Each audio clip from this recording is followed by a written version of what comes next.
All right. Good morning, everybody. Thank you again for coming. And like I've said in the past, thank you for choosing our webinar to view this morning. You've got lots of choices, so we appreciate your attendance. I'm joined today again by Joel Terensky and Jason Wines. There they are. I feel like we're queuing up like a late night talk show or something. Here's Jason and here's Ryan. Anyway. So yes, today the topic of discussion is the simulator window. So let me get just situated here. I'll go ahead and share my screen. There we go. So over the course of these webinars, we've talked about all different types of things: command keys, sources, function keys, and all this stuff. But the main focal point of this interface is the simulator window, which is right there in the middle of the screen. So the simulator is a representation of all of your pixel spaces, right? And the simulator uses real pixels, right? So if your pixel space is 1920 by 1080, it's going to be exactly 1920 by 1080, not necessarily in the simulator window, but if you put it next to a screen that's 3840 by 2160, obviously the 3840 by 2161 is going to be 4 times the size of that, right? So it's just good to know that you understand that it is real pixels, right? We don't have any ability to scale or size individual pixel spaces within the all program there. So anyway, so what it is this whole panel right here, which I can grab and undock. You can see I can kind of move it around. Is a simulation. So you can see I've got 5 pixel spaces here. We've got a house left, a main, a house right, and 2 downstage monitors that are positioned directly below the 2 out screens. So you're going to see all kinds of stuff up here, like these alignment tools. We'll touch on those in a minute. We've touched on some of these buttons and other topics that are associated with command keys and editing. And then there's a duration setting up here as well. First thing we need to talk about when we talk about the simulator is we need to talk about the view stack, okay? The view stack is this little menu right over here in the upper left corner. And anytime you create a configuration that has 2 or more pixel spaces, remember how I tell you it creates an all program, right? This is how we're able to take a source, start it on one side of the screen, and be able to move it anywhere within the canvas, right? I can just drag and drop it. I can use these alignment tools to kind of resize it wherever I want. So having that, the reason they call it a view stack is because anytime you have 2 or more pixel spaces, it creates a master pixel space. We'll call it the all program that sits above that, okay, physically in the Z order, right? So over here, you'll see the drop-down list, and you're going to see all pixel spaces. Now, this one's a little bit different because we added a couple of custom pixel spaces as well. We have the all pixel space, which covers everything. Then we have this one icon right below it, which shows our individual pixel spaces, which is house left, widescreen, house right, DSM1 and 2. And then there's one down here in a previous webinar. I added a couple of custom pixel spaces, one to cover the top and the main screens and the DSM, the main screens, and then another one to do the DSMs. And then there's another one down here that basically represents this canvas, the entire canvas altogether. So if I were to go from the all pixel space view to the discrete view, you're going to see that wire outline kind of disappeared. And I'm going to mix the backgrounds here real quick. Notice the names that I have up here: HL for house left, widescreen, WS.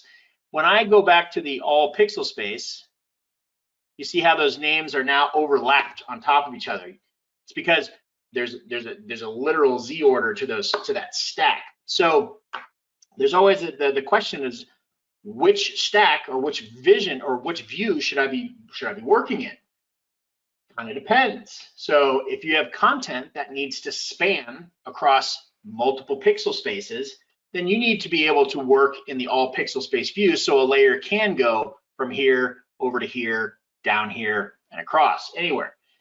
If you can answer the same question, does any of my content need to span across other pixel space, and you say no, well then there's no reason you couldn't just work in this discrete view, right? and drag your pixels, your content in there and just resize within that area. Because if nothing's going to leave that pixel space, then there's really no reason to even work in the alt program and even risk something going into another area. So I wanted to touch on that view stack, because the view stack's nice because then I can go and look at these custom pixel spaces I created, right? So there's my main displays and my DSMs combined. They're just basically, they have their own stack view, right? So I can look at those independently. I typically stay in the all pixel space view stack because it affords me the most flexibility, okay? I can still load layers to specific areas, to specific pixel spaces, or like I can drop something here. I'll take IMAG and drop it on here. And when I drop it right like that, okay, you'll see that layer, even though it's physically positioned over the widescreen, this is always the trick question I ask people in training: what pixel space have I loaded that layer to? Okay, I just simply dragged and dropped it on there. Well, I'm in the all program view stack, so that means this outline here is representing the all program pixel space. So that means I've physically loaded that layer to the all program pixel space. Okay, so it's important to understand that. If I were to right click on that layer, I can go down here and say move to pixel space, and then you'll see you get the list of pixel spaces that you have available to you. Now it should be, well, I won't say it should be, you can consider it being load to pixel space, right? Because what it's saying is you want to load that layer to a specific area. Okay, and if I say load that pixel, that layer to, say, house left, when I click on that and I say go, notice it immediately says outside pixel space. Okay, there's going to be a counter over in the left corner how many times I say pixel space, because I've now said, all right, that layer is only to be viewable in the house left. So until I move any portion of that layer into that area, you'll see, boom, now I can see the icon. Now it's loaded in there. And any of these alignment tools, which we're going to go over, are pixel space specific, meaning they reference center, or justify top, left, bottom, whatever. They're all relative to the pixel space that the layer is applied to. Okay, so if I were to say, well, I'll get there. So again, if I move it here and I right click and I say move to pixel space D1. Well, now that one's only available here, right? Right click, move to pixel space, all program.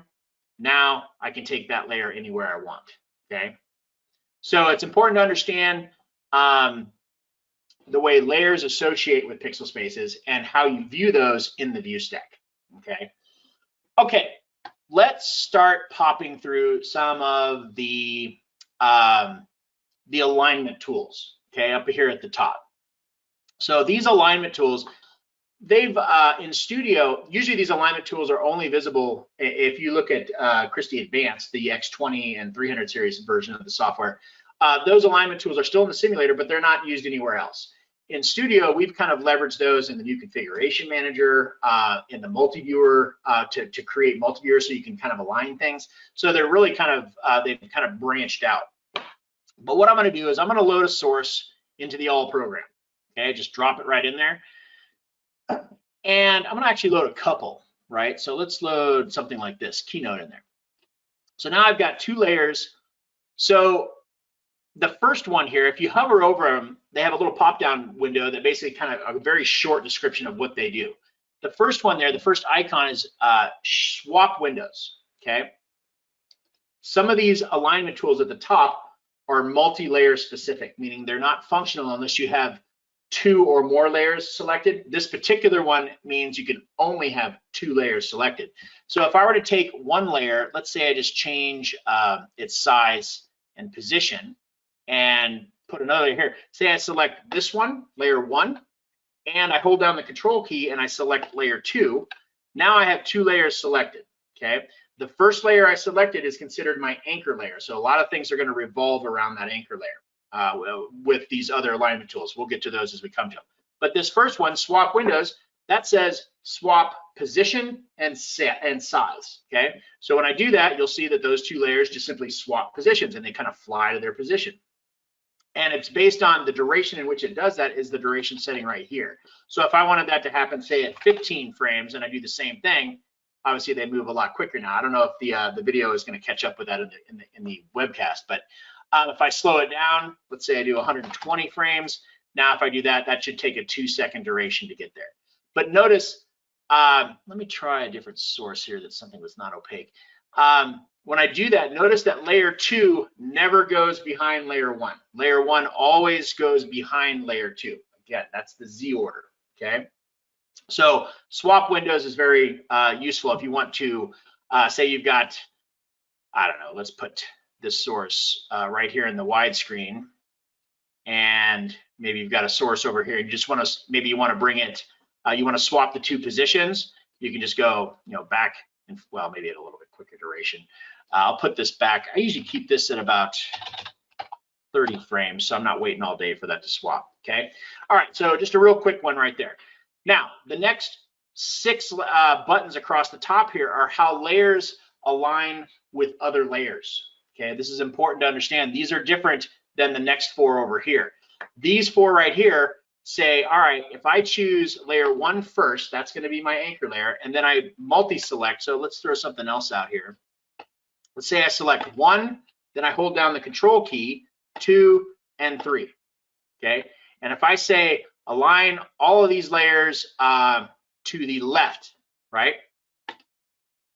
Notice layers 2 and 3 move to the left edge of layer 1 because layer 1 was my anchor layer, and I said left. So if I went center, top, now eventually they're going to start overlapping each other, but if I were to make them different sizes here, let's make them like that.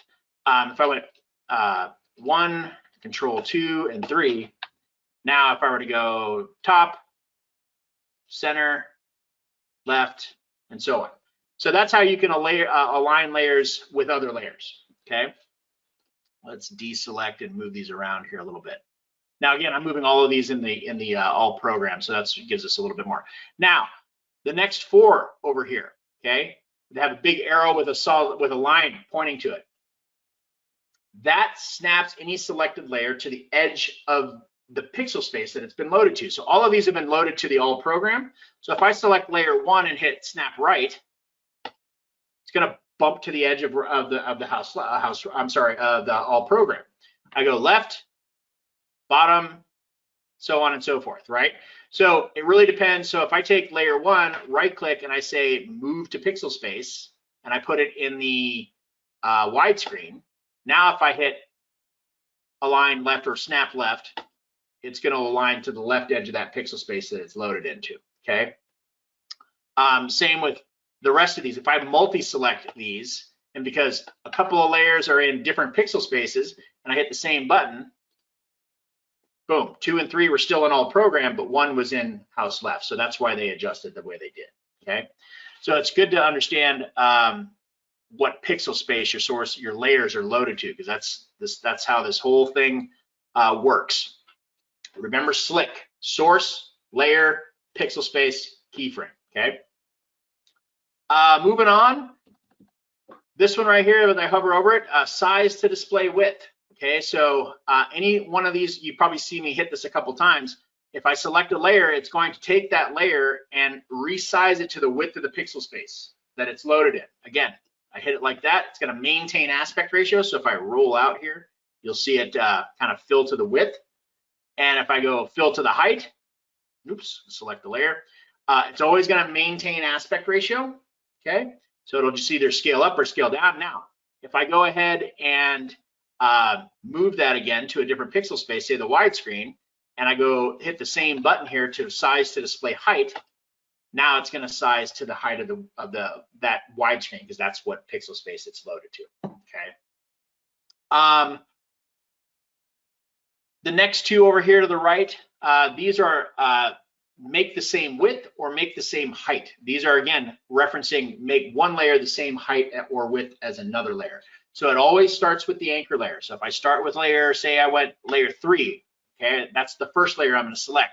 Then I hold the control key down and select layer 1 and say make the same width. It made layer 1 the same width as layer 3. Okay. Now, because most of my sources, or all of my sources, are all 16:9, width and height are basically going to be the same, right? Because they're the same aspect ratio. Okay. Okay. Let's see here. Make sure this is loaded back into here. Let's see. Right here, these next looks like 8, right?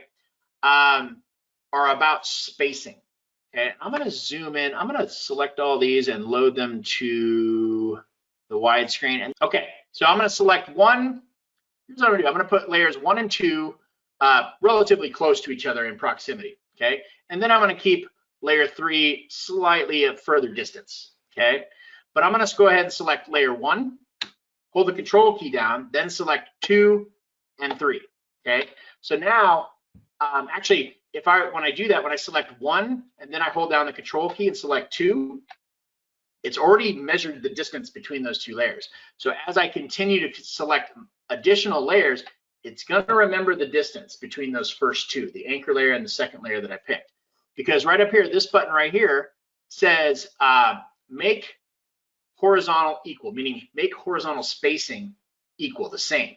So if I click that with those 3 layers selected, you should see layer 3 zoom right up next to layer 2 in the same distance that 1 and 2 are.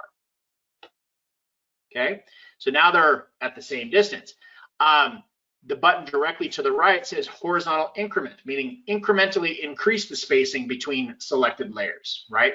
So as I start to do that, you'll see that ever so slightly, those layers are starting to pop further apart each time I hit it. Now I have to wait for this duration to happen, so I'm going to make this even shorter. And every time I hit that, boom, they zoom out, they zoom out, they zoom out, they zoom out. Next one, horizontal decreasement, right? Or decrement, right? That's a fancy name to say, make it smaller, right? So as I do the other, it just goes back the other way. So if I were to keep doing that, you'll see they'll eventually start to overlap, right? So you can do that either way. The more you click it, the more they'll space out. And then there's one right there that just says remove any horizontal spacing, which basically just physically butts them together, right? You have all the same type of spacing tools for vertical spacing as well. So it's either horizontal or vertical. So those all do the same thing. And again, the order in which you select your layers kind of affects how those are going to be affected, because based on your anchor layer and then whatever the order of those layers. So that's most prominently seen right here on this next one that's called horizontal, stack horizontal. So if I select layer 1, I'm going to resize this a little bit bigger. 1, 2, and 3, again, holding down the control key, and I say stack horizontal, it's going to put them all in a row, equalize the height so they're all the same height, and put a little bit of space in between them. If I were to select 3, then 1, then 2, remember 3 is my anchor layer, 1's the second, 2's the third, and I hit the same button, it's going to put them in that order. Okay. Now you're going to find even if I hit the vertical sizing, spacing, right? Horizontal, vertical. So the idea here is that as I move into these last few, you can use these alignment tools in conjunction with in combinations with each other. And so if I were to say, let's pull these off. I put this source up, I put this source up, and I put the Blu-ray source up. And I know about the size I want them, right? But I want to get them aligned and I want to get them centered both horizontally and vertically.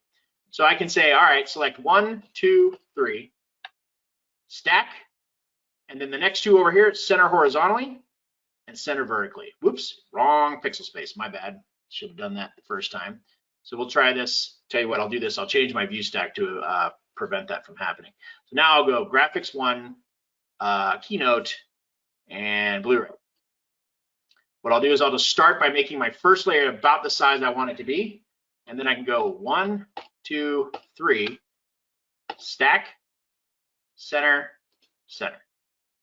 Okay, so the alignment tools, now that looks like a little bit too big, but I'll just kind of grab them right here while they're all selected, and I can resize them all together. And even if I were to move them, they're all moving in tandem now because they're all selected. Even if I move them out of position, I can go stack, it'll adjust the spacing, and then center, center. Okay. The last one over here is a grid array. So this takes a little practice, okay? But if you open this, you get a grid option up to a 6x4 array, okay? Now there's some rules here, and you can see the grid options. if I open this up, it opens up on a different monitor. Let me pull it over here. Here it is. You've got vertical sizing options and horizontal sizing options. Now, the vertical sizing options basically determine if it's going to alter the aspect ratio or not, okay?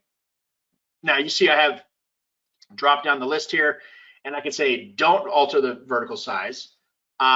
Choose the smallest aspect ratio of the layers selected, the largest aspect ratio, or fit to pixel space, meaning if I did a 3x1 array, it would just fill those layers to fill the height of that pixel space. Under horizontal size, based on the first layer, smallest layer, largest layer, or fit to pixel space. So I'm going to keep this on fit to pixel space for right now so we can get an idea of how this is going to behave. So if I select layer 1, 2, and 3, and I go up here and I click once, I can hover over this to get the grid array I want. So I want them in a 3x1, and when I do that, you'll see that it'll alter the aspect ratio and size for those 3 layers to fit into that pixel space. Okay, not necessarily exactly what I want, but you get the idea. And if I choose a different array that has more layers, a larger grid size than the amount of layers I've chosen, it'll put them in whatever position they would have been in that array. Okay, so let's do this real quick because I've slightly altered those aspect ratios a little bit. So you can play with this. If I go back to this one to grid options, and I'm going to change, God, it keeps putting it over here, sorry. I'm going to say don't alter the vertical size. Okay, maybe I want them butted, but I want them to fit across the width of the pixel space. I just don't want them to change their aspect ratio. So I'm going to say vertical size, don't alter it, but on the on the horizontal size, fit to the width of the pixel space. So now I can say, okay, close. And if I choose 1, 2, 3, and then do a stack, it fills them that way. And then if I want to vertically center them, I can do it that way. Okay. So you can kind of see how you can use a combination of these things to quickly get layers positioned and aligned where you want them. And again, while things are selected here in the simulator, because I can select layers a couple ways. I can select them just by clicking on them, right, and holding down the control key, or I can draw a rectangle in the simulator, and anything that rectangle covers, it will select those layers, okay? And when you do the draw the rectangle, it'll whatever ones it selects, it'll put them in numerical layer order, okay? So whatever layers are selected, it'll put them in their proper Z order, okay? Okay, that's most of the alignment tools up here, okay? Now, you've got other options in the simulator as well. So when I have a layer on the screen, if I click on it, obviously I get properties for that layer over here. We get source properties, input config, keyframe, border, drop shadows, all that stuff. But if I right click on a layer, I get a bunch of options. So I can add any layer that's not already been applied, right? So I already have layers 1, 2, and 3 on the screen. It says I have layers 4 through 24 available to add, right? So if I choose layer 19, it puts it up there. Now I haven't assigned a source to that layer yet, but then all I have to do is just grab one, drag it on there, and now I have layer 19 on the screen. You have the ability to remove a selected layer, right? So if I have, let's say 19 selected, right click, remove. Pretty self-explanatory, but there you see in parentheses, the R, the letter R. So that's your keyboard shortcut, okay? We don't have a ton of keyboard shortcuts, but we do have a few. That is one. So if I were to select the layer and then tap my letter R key, it'll mix off the screen, okay? Remove all layers, pretty self-explanatory. It'll dissolve all the layers off the screen. Transition, okay? Transition takes the selected layers and moves them to preview if you have a preview pixel space. If you don't have a preview pixel space, it's just going to transition them off. So if I hit the T button, transitioned it to preview, and now watch, if I hit T again, it leaves layer 2 also in preview, and that's our preview layer for layer 2. So now, don't mistake this for a mixer. Okay, this is not a mixer, but it does have some kind of cool options for manual operation. I can take a different source, drag it onto that layer, and in your simulator, or I'm sorry, on your operator monitor, you will see that source get loaded to that layer. Now watch what happens when I select that layer and I tap the T key. Remember the transition right here? Transition. if I select that, 2 comes down and loads the next layer up. So they kind of just mix back and forth, kind of like a mixer, but the speed is set here. I'm going to slow it down a little bit. Excuse me. Now I hit T. It's going to mix off and then mix back on again. Mix off, mix back on again. Now this is a very manual process. I'm manually doing that by selecting the layer and then transitioning within the simulator. So keep that in mind with the right-click options, okay? You can also, under the other ones, there's one down here called co-locate, okay? This only has to do with the preview and program layers, not the mixer. Okay, mixer is different. Remember, mixer is 2 separate layers, 2 and 3, where this is 2 and 2, okay? So what I could do is say, take this layer, move it over here, resize it. Now this won't change the source, but what it does, remember the reference here is co-locate, meaning location of the layer. If I hit the C key, it locates the program layer where I had it at whatever duration the duration is set to in the simulator. So, you know, let's remove this here for now. And say I transition this down, bring it back up again. Actually, let's do all of them.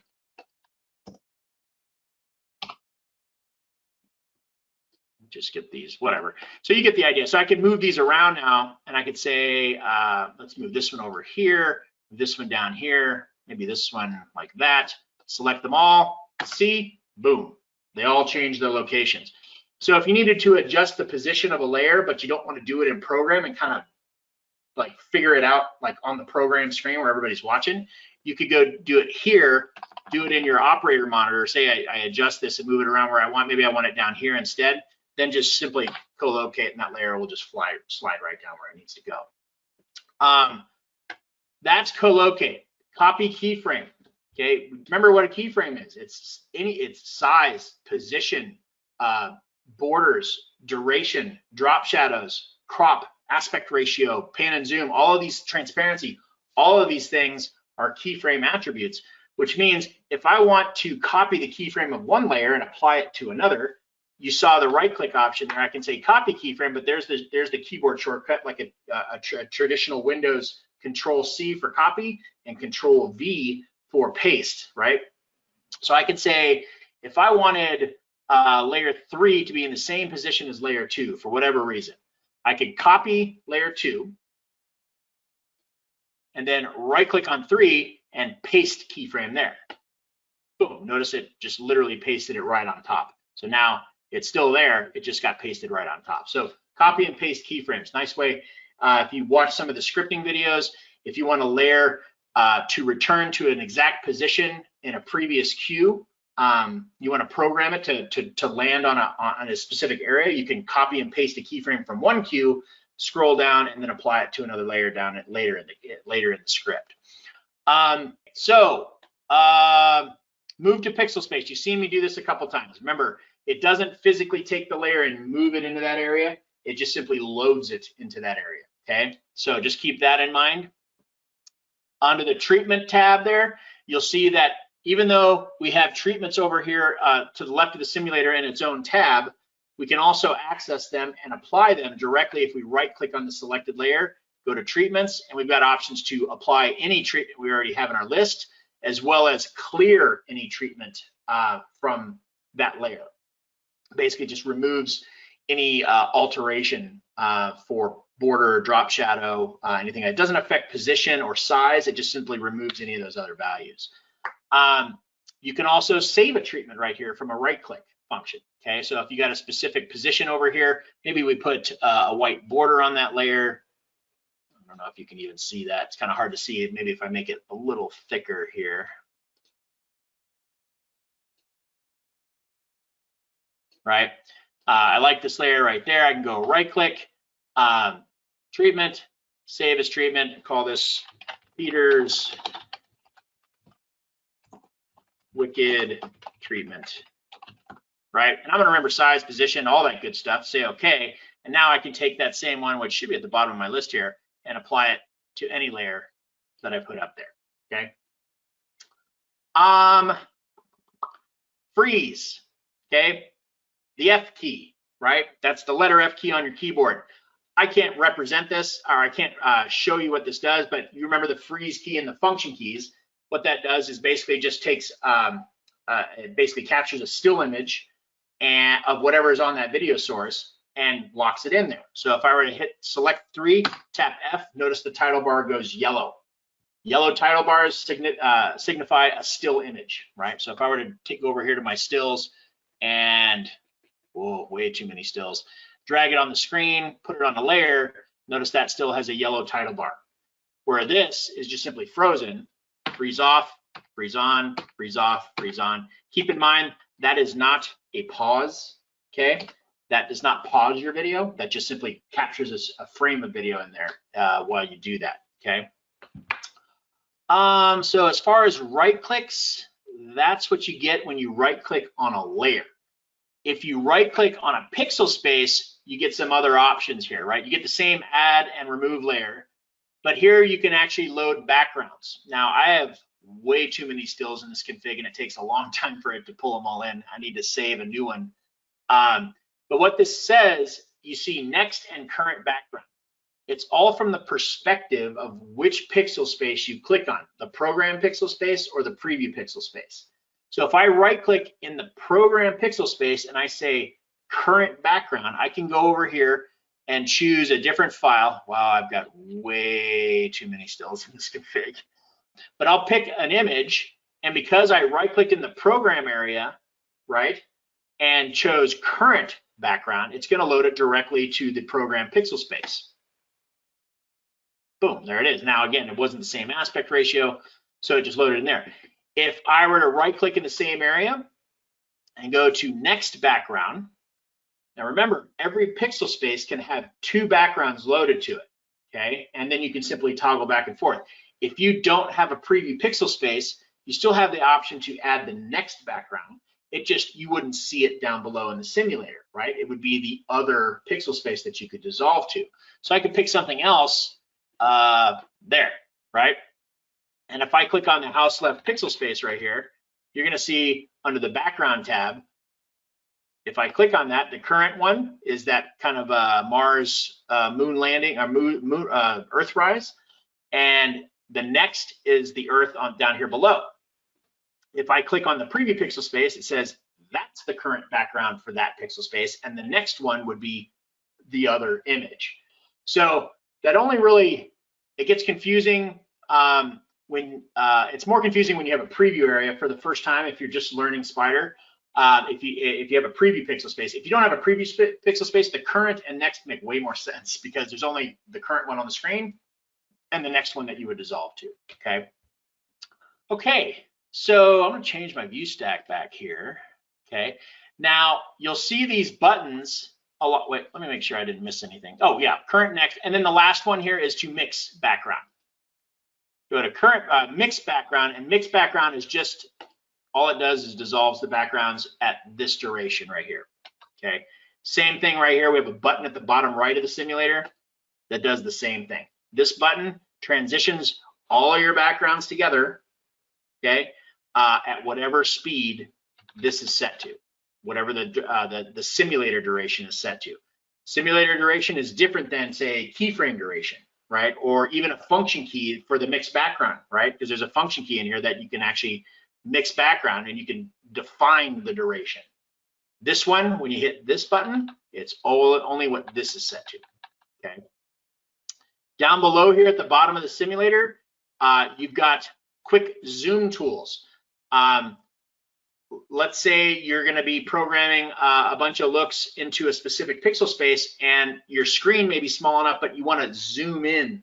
Some of the other fine adjustment tools that you can do, just you want to be careful about when you're grabbing a layer here and say you're grabbing a layer and you go, okay, yeah, I got this layer, and you kind of pull it over like this, but you do it really fast. Boom. We prevented some older problems in the older versions of the software where you could actually, I could take these pixel spaces, and if I can zoom in and out, if you have a roller ball on your mouse or your trackball, you can zoom in and out like this. If you push down on the trackball, you can pan around and zoom into an area. But be careful, because if you go like that, and go to the property panel while you have it selected, boom, everything just went away, right? Didn't necessarily go away, it's just sitting over here in oblivion somewhere, and I can just click on the all button and it should bring everything right back to the center, okay? Same thing with the layers. If you inadvertently drag a layer off the pixel space and out of view of the simulator, you can typically find that if I were to go like this and go and then zoom in. Now see, I can't see layer 3 anymore in the simulator. So I know layer 3 is on the screen. I'm just gonna go ahead and resize this back up. So hopefully this works fine. We'll zoom in a little bit more. Crossing my fingers. But I know layer 3 is on the screen because I can see the tally light over here. So this is one thing you can always do if you think you've lost it. You think you see the layer in program, it's out the server, but you can't see it in the simulator. Double check your view stack. Make sure that you're looking at the right view stack. And then also just come right down here into the simulator or into the script window, click on the layer itself, and you'll see the properties right over here on the X and Y position. Now I can see it's got an X position of 3 dot whatever. That means it's way off to the right, okay? And I can just basically say, all right, if I wanted to adjust that, go 0, 0. And it's just gonna bring it right back in there, okay? So fear not if you tend to kind of shift a layer off the viewable space in the simulator. What else? Live updates enabled. Remember, that's a command key function, okay? That just takes you out of the edit mode for command keys. There's another button in the command key grid panel over here that does the same thing. Or no, I'm sorry, the disconnect layers does that. So anyway, simulator was not going to be a super long topic. We're at about 40 minutes, so I don't see a lot of questions. With that, I'll kind of put it out to my counterparts to see if I've possibly missed anything, which is totally possible. You guys see anything there or that I might have? Just to touch on that, all the things you were doing were outside of a command key or a preset. So you were literally adjusting all of these things and activating this stuff, and it wasn't tied to any type of a preset at all. Right. So if I were to clear all these and I just load a command key, remember, when I launch a command key, if I go in here and start moving stuff around in the simulator, it's editing that, right? So when I were to disconnect, right here, what this does, this disconnect button says, take me out of the edit mode, and now I could go in and make all these adjustments. The whole purpose of everything we've learned up until now is to know how to manipulate the layers in the simulator to get them to a point where you can save a command key, right? You're rarely going to be actively operating an event or a show in Spyder by manually adjusting layer position. Everything's going to be done through a command key. So keep that in mind. The alignment tools just help you get things formatted and positioned. If you do them in a certain order, sometimes it can make it very quick to get things properly and nicely fitted into an area. But the most important things about these are understanding the view stack, okay? Getting to know some of the right-click functions that can help you work more efficiently, and get to know those alignment tools because they can really be a time saver, okay, in the grand scheme of things, okay? Anything else? I don't see many questions at all, actually. So, Joel? Very thorough here. I think that you could pretty much covered it. Yeah, you've got it covered. Yeah, so you did a great job. There is a handout section that you can go in and download all the manuals. Okay, there's an external protocol manual. We're going to be doing another webinar in the near future about external protocol and how you can use it with other devices, including Widget Designer and possibly even maybe like something like a Stream Deck. That will be something we'll cover under that, right? With that, we're going to cut it off today. Keep checking the Facebook website or the Facebook user group for future webinars that are coming up, and we'll see you guys soon. All right, thanks again.